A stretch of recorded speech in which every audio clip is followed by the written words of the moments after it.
Hey everybody, welcome back to the Help Me Parent podcast. I'm your host, Kiley, as always. And as always, I have with me Dr. Ellen Moore. Hello. Howdy. And the person we always talk about, or stories we talk about, Meagan. Welcome. Yeah, we're putting a face to a name. Yes. Yes, Meagan. Meagan. I am Meagan. Yes. Tell us a little bit about yourself, Meagan. Not that we don't know you already. Meagan, I'm 27. It was talked about in one of the earlier podcasts. It was. So that was your dad's fault, though. 27. I'm married to Ben.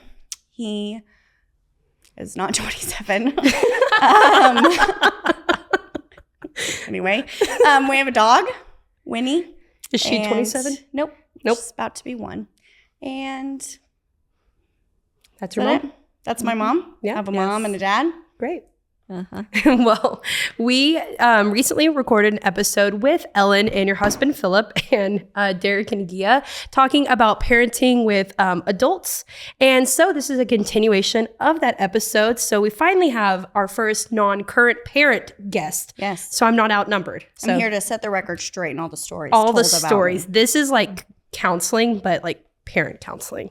So, nice. No. Yeah. So just for anybody who hasn't tuned in before, we've talked about the different stages of parenting roles as your kids are growing up. What is the stage of the parenting role that you're in now and that you should be in as you're parenting adults? Yeah, we've talked about these stages. So you start out as disciplinarian, you move to a trainer, to a coach, and then the end goal is to be friends with your kids. And so thankfully, that's the stage we're in now. We have 2 adult children, both of them married. Meagan is the youngest. And we're in a stage of they are fully adulting. Mm-hmm. They are fully launched and doing their thing. And so we have a very different role in this season that is very sweet. A lot of things that I love about this season that we're not worried about potty training or curfews or phone use or any of that. Our work there is done. So now we're very much on the sidelines and watching, and that can also be a little not scary, but we're watching on the sidelines at a time that we have zero control. Mm-hmm. And so to go through all of those stages and to be here, so we watch and we pray a lot, but we're so thankful that with our kids in particular, that we are in a season that we can be friends as adults. Mm-hmm. Yeah. How do you kind of master the friendship, or how do you kind of shift mindsets? Like, okay, we're friends now. Like, you're married, or whether they go off to college and they come back in the summers. How do you kind of change into that role? Yeah. Might be good for Meagan to speak to that first as far as. Yeah. I think it has a lot to do with, as the kid, the season of life that you're in, because up until high school, really, you have personality things similar with your parents, but you don't have a lot in common as far as our stage of life. As a high schooler versus a mom, that's very different. So then as you go forward, I think you just get more and more in common with a girl with their mom, Whereas in college, you're starting to be adulting. You're starting to learn how to do all of these things. You're responsible for more. Then you move out and you're entirely living on your own. That is more in common with your parents. Then when I got married, then now as a wife, I have a lot more in common with my mom. And then one day you become a mom yourself, and then that brings you. So I just think in each stage as you get older, you get more in common, which brings that level of friendship, because that's what a friend is. A friend is somebody who's similar to you. You have differences, sure, but in a friendship, there's things that hold it together, a relationship, things that are at the core of that. So I just think that gets sweeter as time gets on, and you just naturally it's a natural progression, I think. Yeah. Yeah. And I think it's able to, in a lot of ways, as far as the relationship, there's a lot more freedom, but there's also just a lot more space in the relationship when I am not responsible for her at this point. Obviously, I care greatly about her well-being and all of that, but ultimately I'm not responsible for that. And so it frees it where I can share more about me Yes.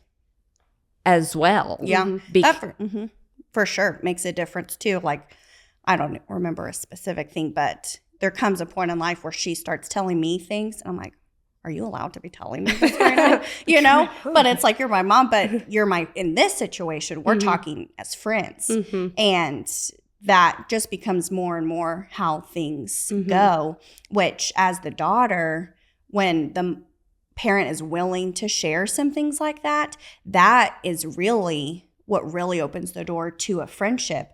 Because think about a friendship can't be one-sided. If one person's always sharing their heart and their struggles and their things, but the other person isn't, you can't really build a friendship that way. And so the same goes here.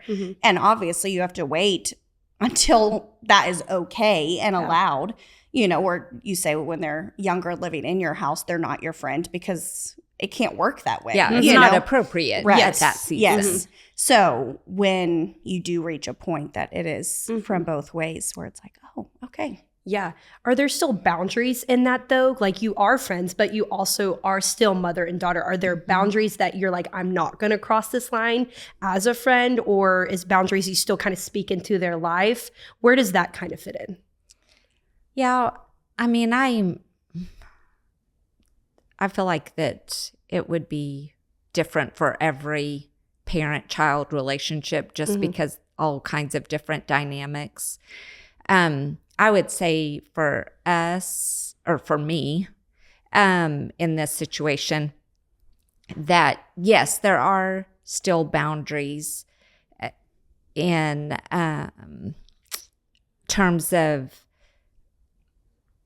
the things I share or how much to share, but not even so much that, it's how much I'm putting on her.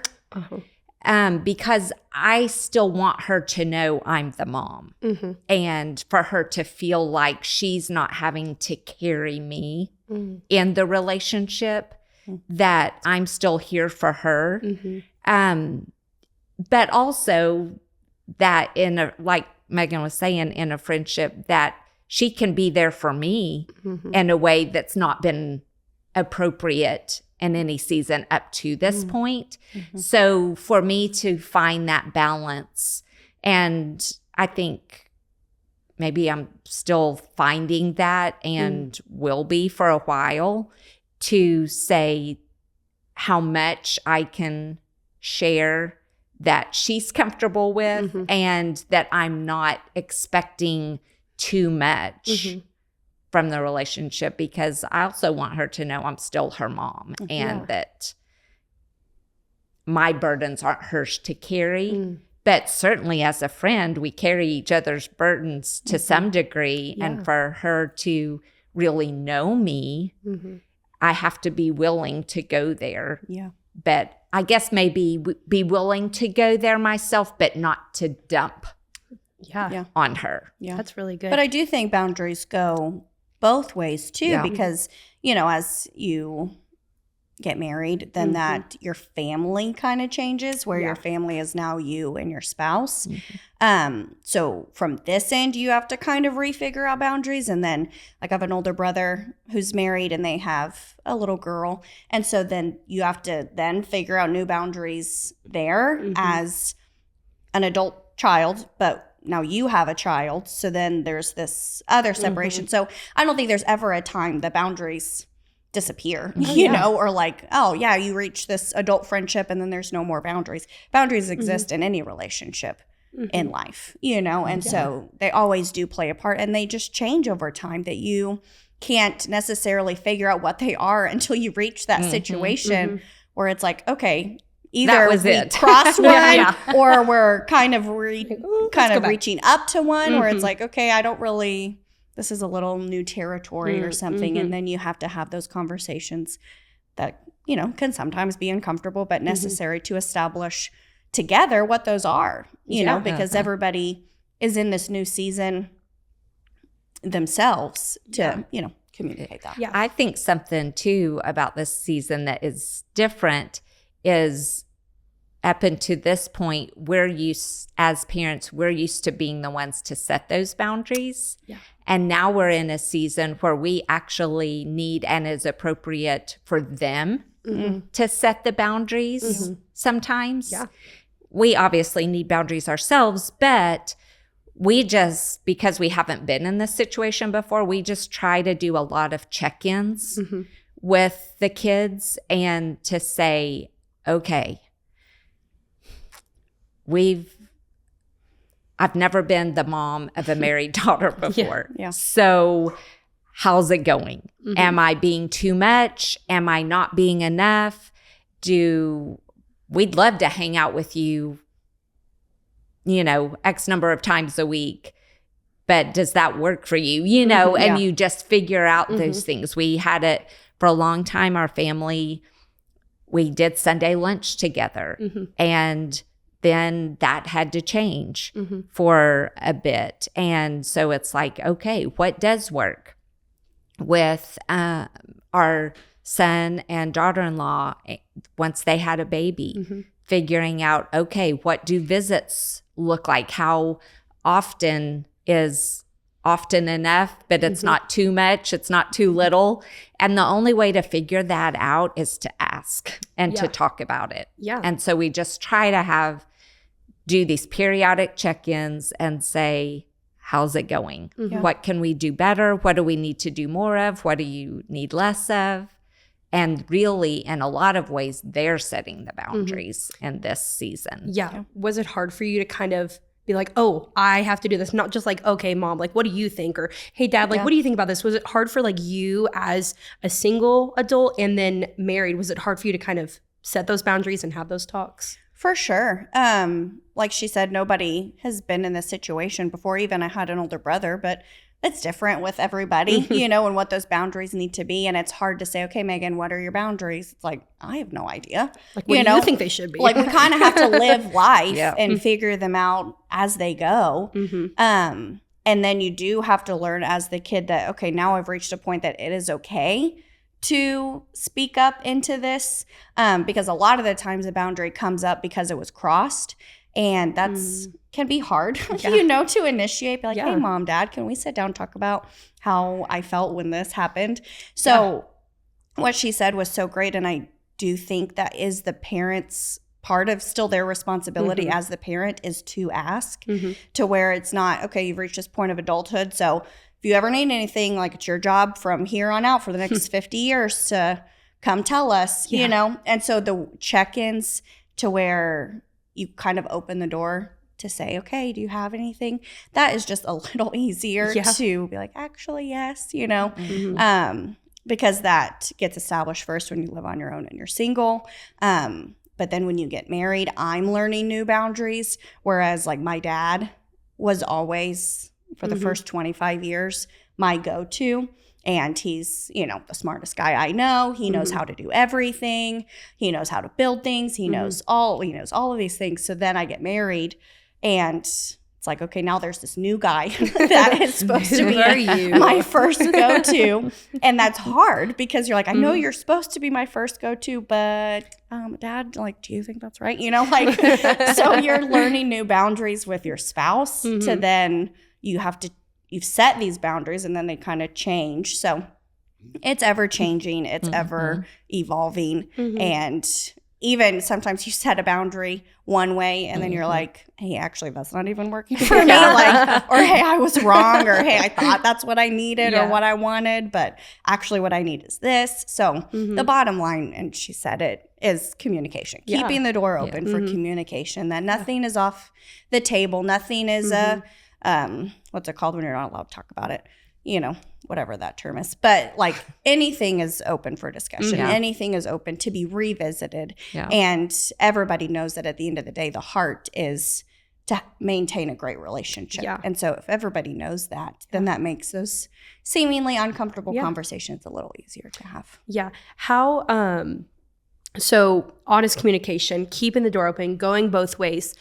What advice would you give to somebody, whether from the kids or the parent perspective of they don't have that strong communication? Maybe they struggle with it. Maybe it's never been in the family to communicate with one another. How could they like practically do that? Mm-hmm. I think you just have to start. Yeah. Yeah. You just have to take a risk. Mm-hmm. And I think it's great if it can be the parent to initiate it. I just think that is, like Meagan was saying, easier on the child if we can open that door and say, hey, we've never been in this situation before. Mm-hmm. I have, in every season of life, we would talk about how we're all rookies. Mm-hmm. You've never been a high schooler. You've never been a college student. You've never lived on your own before. You've never been married before. Yep. I've never had a daughter in college before. I've never had a daughter who's married before. And so we're just going to have to figure this out. So what's working? What's not? I've noticed that sometimes it feels like when this happens, there's a little bit of tension or something. Mm-hmm. Let's talk about that. Mm. And if you can just open that door and not be offended Yeah. by what they have to say, but to truly ask with an openness, I think you just start and you just say, hey, can we talk about this? Yeah. And it might be comfortable. It might be uncomfortable. It might be clunky. And it's okay to be clunky for a little bit and for it to not go well one time. That doesn't mean, well, forget that. We can never talk again. You just got to keep at it. Yeah. Yeah. Do you have anything to add to that? Nope. No, I think she nailed it. Yeah.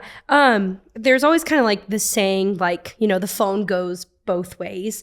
Do you feel like that's true when it comes to this, like whether they are off in college far away or whether it is more of a broken relationship from past hurts? Do you think that's true? Or should it be like kind of like what we talked about, like the parent like taking that first step, like, hey, I'm here, like if you need anything? I think the statement is definitely true, that the phone works both ways. I think it's great when a parent can do that take that initial step to open the doors of communication. But if it's not reciprocated, I don't think a parent needs to take it on like they have to make this relationship work. You can't make it work if it's just one-sided. Yeah. So I think it's great when parents can initiate it, but it's certainly on the kids if they want it to continue. And you get out of it what you put into it. Yeah. And if you don't put anything into it, either one, you're not going to get much out of it. And so I think I talked to a parent not too long ago and they were telling me about she had a challenging relationship with her adult daughter, and the adult daughter told her she did not want her to call her anymore, did not want her in her life. And that mom was respecting that as hard as it was. Yeah. And that is a heartbreaking situation, but she's respecting that and saying, okay, well, I'm here when you're ready. And sometimes that might be all you can do. But I do think for parents to remember, and maybe for kids to know that this is a good season for them to know that this was the goal of parenting all along, is to have a relationship, to be friends with your kids. I heard one pastors say that their goal as parents was to have the relationship that their kids wanted to be with them and with each other, even when they didn't have to be. So that's been our goal, is to have relationship, and we hope and are experiencing that it is for our kids as well. Yeah, that's really good. So it all comes down, it is a friendship. It's communication, it's honesty, and it's also respect. And because obviously when kids are growing up, they're not under their parents' roof. They start kind of exploring more things, different points of views on things. How do you maintain that respect between one another, whether it's different views, just different views in general, or different beliefs? Yeah, I think one of the things that we really enjoyed as our kids became teenagers was we enjoyed hearing different perspectives. And we enjoyed watching their personalities develop and sense of humor and just all of those things. So as kids get older, high school into college, and then fully adulting, that you do not only respect their opinions, but you actually seek it out and to say, what do you think about this? And of course, they know I am clueless to anything happening on social media or culturally. So they're telling me what's going on. And I'm like, really? It's like, or what do you think about that? Or what does that mean? Or, and so I think it's really important for parents to respect their kids, their points of view, their perspectives, and to respect them enough that if the kids call me out on something, that I respect them for that and am open enough to respond to that. And Meagan had to do that. You reminded me the other day of a time, I think it was at college, or? No, I think we were in high school, or maybe Josh was in college and I was in high school.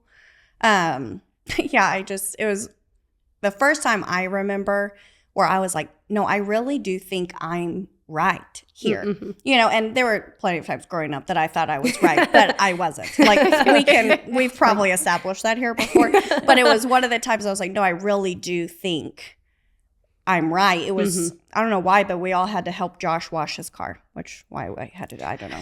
But we did. We all had to help Josh wash his car. And as a family, we said, we're going to help him do it on this Saturday or whatever. And I was upstairs doing my thing, and she came in later. Maybe I'd gone downstairs or something. She's so mad because she was like, we have all washed the car. You did not come to. We said 3 o'clock. We said 3 o'clock. We would wash the car, and you didn't come down here, whatever. And I truly do not remember, or 3 o'clock was never communicated to me. But she was, upset that I didn't come and help. But I just remember, like I'm taken aback. So I'm like, oh my gosh, like I'm sorry. But then I went back pretty soon in the situation. I was like, hey, I missed it. But also, instead of just assuming that I'm upstairs knowing you're washing the car and choosing to be not helpful, I truly didn't know. Couldn't you have come and gotten me and said, hey, Meagan, hey, it's 3 o'clock. Did you realize it's 3 o'clock? We're all washing the car. Then we could have had this conversation. Oh, I had no idea we said 3 o'clock. Yes, I will be right there and come help. So it's one of those, I was like, I think I can say this, and I did. And we had, and she was like, yeah, you know what? You're right. I'm sorry. I totally could have done that. So you do reach a point as a kid, and it just kind of comes as you're growing up, that you're like, I think I am. But it is in the way that you ask. And Yeah. there is a respect part because absolutely. at this point I'm still in high school. I'm still living under their roof. You know, I'm not an adult. And so it's not, what the heck, Mom? Like you said, you know, it's the way that you respond. Of just, hey, actually, you know, can we talk about this for a second?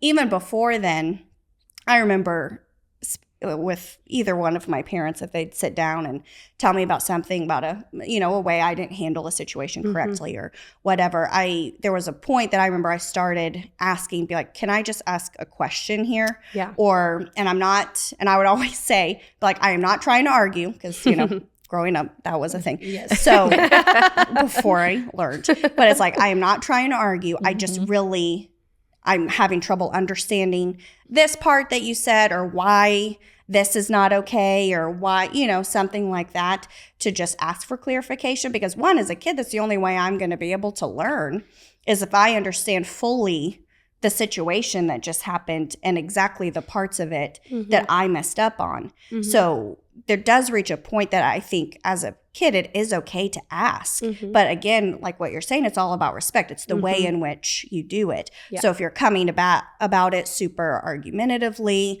or defensively or disrespectfully, that conversation is going to go very different than it's, hey, can we talk about this? Or I don't really understand exactly what you meant about how I was wrong. Can we talk this through? So as you grow up, there is that room for conversation and discussion about it, that as a kid, you do have to kind of have the courage to ask, you know, and knowing it's all about communication, it's about relationships. So I knew it was okay to ask. I just knew I had to do it in a respectful way. Yeah. When would you like say that kids can start asking those questions? Like, obviously that was like kind of a conversation in high school. When they're younger, is that a question that you would recommend? Like, hey, like it's okay if your kids are asking you this at 6 years old. Yeah. When you're in that disciplinarian stage, which I think we normally say like up to like 5 years old, there's a piece in there that kids are learning to obey, kind of no questions asked. But shortly around that age, 5 or 6, it's important for us to start giving kids the moral reason why.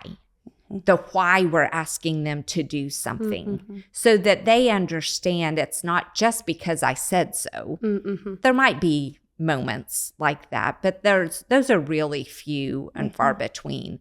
But when I say no running in the grocery store, we don't run in the grocery store because there are lots of people and we don't want to cause someone to trip and fall. We don't want to run into somebody and hurt someone else. There's also these people who work here who have worked really hard at all of these displays, putting things up. And so we don't want to be disrespectful to them and mess up what they've worked so hard on. And so it's not just about don't run. It's here's why. And then also for kids, if they don't know why, to be able to say, well, why? And for parents to not be offended by that and say, well, just because I said so. No, let's give them the reason why. That's how they're developing these cognitive skills, reasoning skills, logic, and how we're teaching them the value of people, how we show respect to people, the importance of telling the truth, or whatever the issue is that we're doing.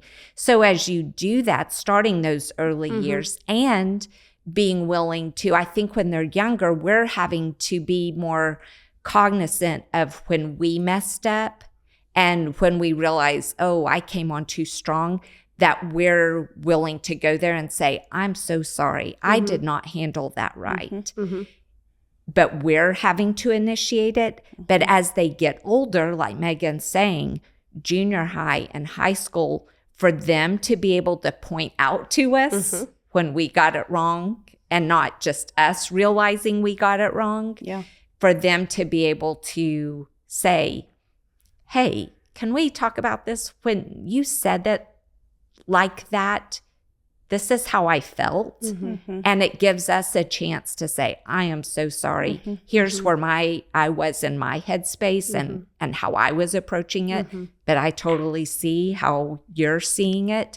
And to be able to have those, and the sooner you start that and have that open door for those kinds of conversations, that strengthens relationship. Yep. And then opens the door for it to continue and to deepen and to go both ways later on. Yeah, because that's what I was thinking. It's like if you're saying, oh, because I'm the parent, until they're in high school, that door to communication is just slowly shutting. Yeah. And it's like that's what you want in the long run, communication and honesty, but you kind of have to do the front end work to make sure that stays open. And by doing that, letting them ask questions, there are times I remember that it was, hey, I can't give you this reason. Yeah. Or like I remember there was a situation even when I was in high school, and I think it was later high school, that my dad was telling me there was a situation. He was like, you cannot, I don't remember, go here or be around this person. And I'm like, but why? And he's like, I really can't tell you. Because as a kid, you know, it wasn't the space for me to know, or I didn't need to know. But it was kind of one of those, because I love you, I need you to just trust me here and obey what I'm saying and just trust that I have your best interest at heart. So that is something that happens like way later. So had I had just because I was able to ask questions beforehand and I knew we could talk things out. So the fact that we couldn't with this let me know that it was a big enough deal that I did not need to be privy to all the information, and I was willing and able to trust that, helped that conversation go the way it did, where it's like, okay, Dad, like, great, won't do it. Yeah. You know? Yes. And so, but you kind of have to build up to that point. So, that's really good. How has it been you, because you have parents, how is it from when you were kind of like more Meagan's age or like stepping into that new season to how it is now with your parents? Do you feel like it changes differently, or y'all still just best friends? A little bit of both. For how my relationship with my parents at her age to like how it is now. Yes. It certainly changes. Every season changes. Do you want to tell us how long of a difference that is? How many years have you had practice at it? At being a daughter? Yeah, between the time you were my age to now. Oh. What's the age? Yeah. Yeah. Routing your age. It's been a minute. Yes, I certainly think it changes. I mean, every relationship and dynamic. It was very different for me when I got married. My parents lived out of the country. And so I only saw them once or twice a year. And so then when we did see each other, we certainly had things that we had to sort out. And I had to figure out how to still be a daughter to them and a wife to my husband. And so, yes, now I've been married 35 years. So we're in a totally different season with my parents. And, you know, in some ways they're still fully independent, but in some ways I'm caring for them a little bit more. And so it definitely changes and impacts how I approach it. But I do think it's been helpful when I can remind myself to consciously remember back then. Yes, way back then. When I can consciously remind myself and say, yeah, I remember what it was like. So here's no pressure, but here's something to think about or a question to ask or whatever it was.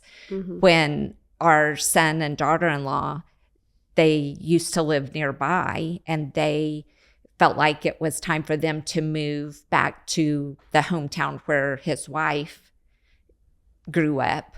And she and I went to breakfast, and she was like, what do you think about this? And I said, as a daughter, I totally get wanting to be close to your mom when you have a baby. I totally get that.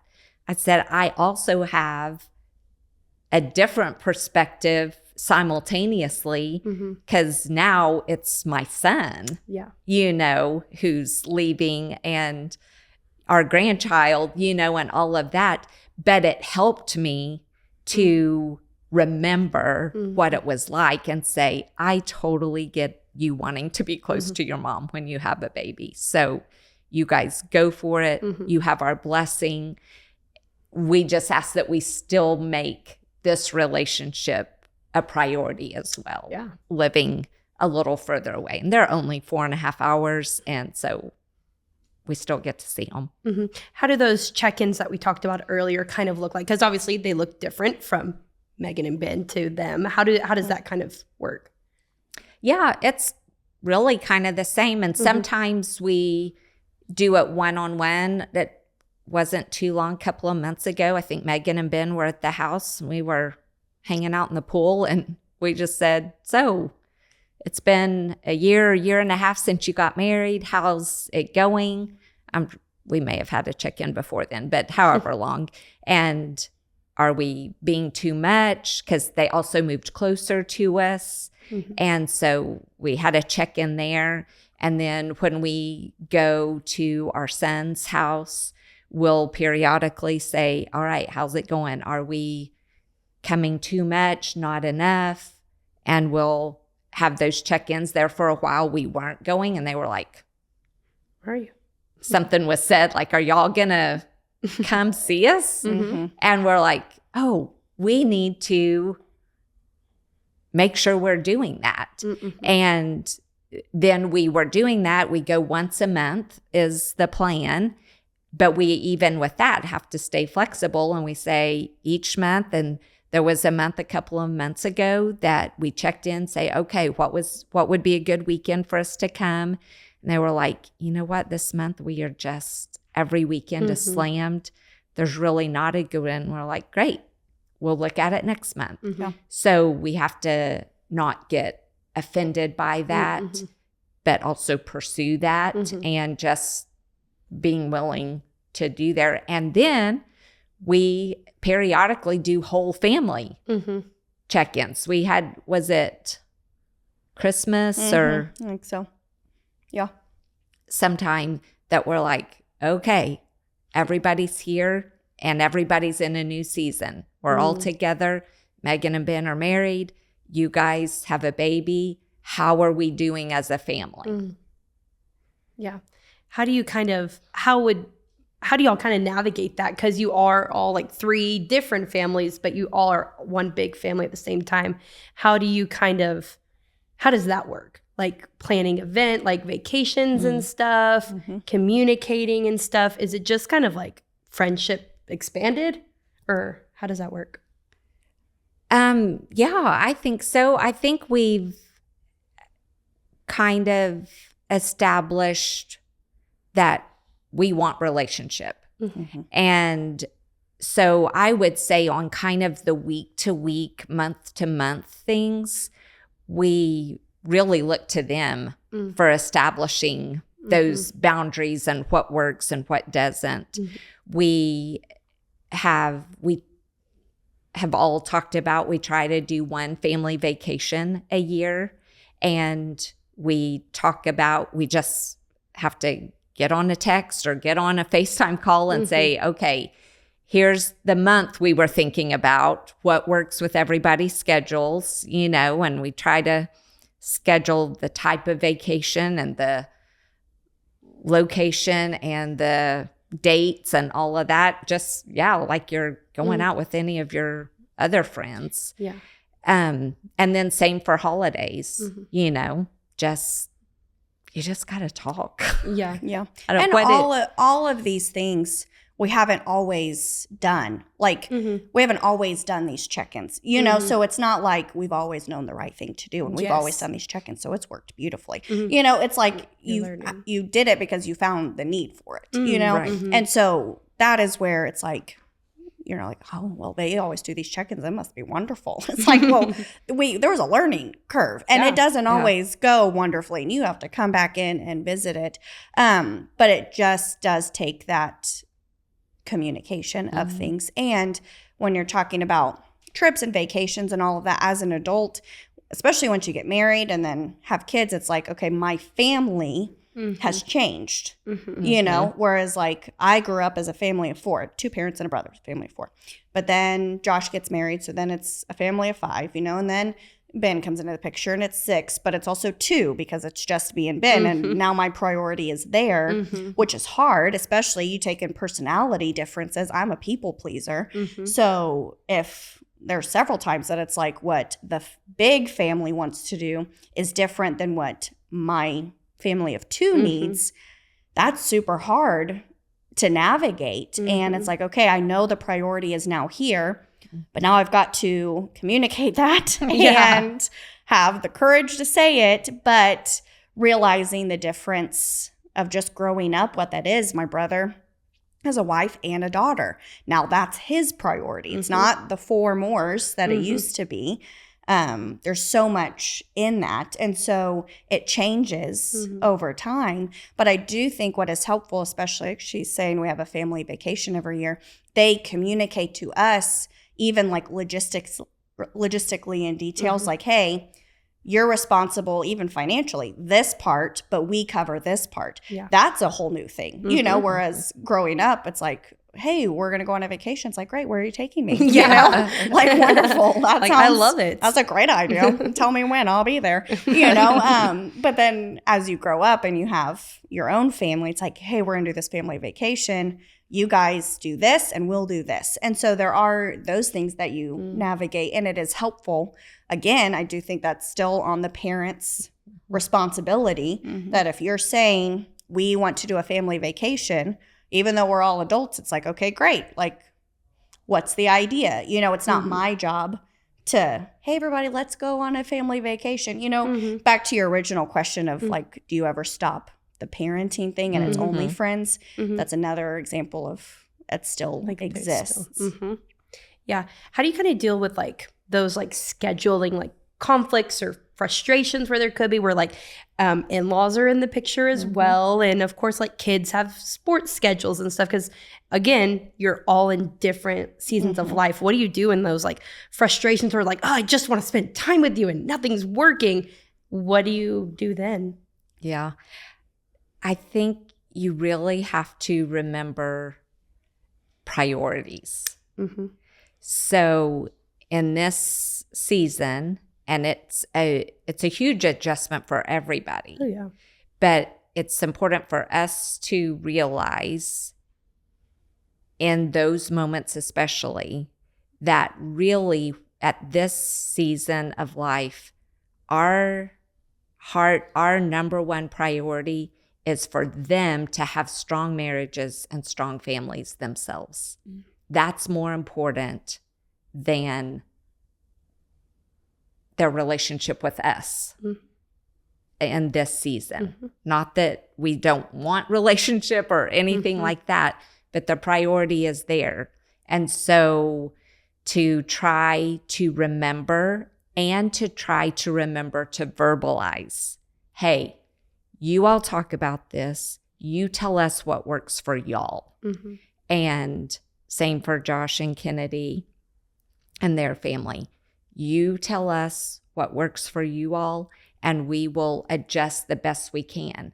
And there have been times that somebody hasn't been able to adjust, and we just have to say, okay, then that's not going to work this time. So let's look at the next time, you know, and to just be willing to go there. And you just have to, I think it's really good when parents at this point can just remember that we're still the parent and just not get offended and not let our feelings get hurt. And, you know, we might be disappointed and we might express that to each other. We might even express it to the kids. Oh, yes, I'm disappointed, but I understand. Right. You know. And I do think when your kids are little, you parent differently. I still think that applies as an adult, because Josh and I are still obviously very different, but even our situations are different. We live close. He lives far away. He has a babe. All of these things are different. So you still have to play into all of that. Like I remember a Christmas, Josh and Kid, kind of our thing is they don't come until New Year's, and that's kind of become the thing. But I remember the first time it was like that. I was like, okay, so we'll wait and do presents then. And I was like, no, hold on, I'm still here on Christmas. Like, so what are we like? Christmas is still Christmas. Like, I get Josh and Kennedy and the baby aren't here, but like I still am, or me and Ben still are. So it's like, why are we not doing some things on this day? And it's like, you're totally right, And so it's still. Every kid is different. Every situation is different, and it changes all the time. Yep. Communication, relationships, and just talking to one another. That's really what it is. Among all the advice we've given, what is the one takeaway that you've learned so far in y'all's relationship now that you would give to other people? Obviously, it's going to change and develop. But what is like the one piece of advice you would give? I think I don't know if it's advice, but more encouragement, where you can end up, not that we're at the end, but as an adult, where your mom is your best friend or your daughter is your best friend. That is totally possible, because it's, what do you say? Is it true for us? 100%. One-sided. She's like, no, I have a different best friend. Yes. Yes. Other than our husbands, of course. So it is totally possible. And when I don't know that she totally thought that when I was 3. Like, oh my gosh, I can't wait. Megan and I are just going to be best friends. It's like this lofty vision. They're like, oh, I hope one day we'll be friends. And so until you experience it, you can correct me if I'm wrong, but that just makes it so real. And so it is possible. It is doable. And we were not perfect the whole way through. And this goes for, our relationships to me and my dad. It's parenting in general. It grows. It changes. Everybody says they're sorry. Everybody has to revisit the table. And so if you just keep with it, and even as a kid, keep figuring yourself out. That's what you're doing. You're trying to grow up, and it's like, I'm trying to figure myself out, and I'm trying to figure out what my relationship with you looks like. I don't even know. And I'm trying to figure you out. Yes, in a whole new light, And so as the kid, you got to keep trucking, and eventually you get there, and you still are learning, and it's ever evolving, but it is possible. Yeah, that's really good. Yeah, totally agree. I knew when the kids were little that Philip and I knew we wanted relationship with our kids all the way through, that we wanted good, solid relationship. But I will say, now that we are here in this season, it is so much sweeter than I thought possible. I didn't really have a thinking that, oh, my daughter's going to be my BFF. But now that we're here and we have a lot in common, she just gets me and I don't have to always explain myself, and that she just knows. I am so grateful, and I would say it's just sweeter than I even thought, even though we thought we had some things in mind and we're headed towards a goal. It's ended up sweeter, but getting there was clunky. It was trial and error, and you just stay in it. It's kind of the same with marriage, that people will say, how have you stayed together for 35 years? It's because we gave no other option but to stay together and to figure it out. Same with our kids. We just stay together and we figure it out. Yeah, that's great. Well, this was a great episode. Thank you for tuning in. Absolutely. Or tuning in, for being a part. Showing up. Yeah, showing up, clearing your name a little bit from all the stories. Yeah, I figured it out eventually. Thank you guys for tuning in. Just remember that you can parent and we can help.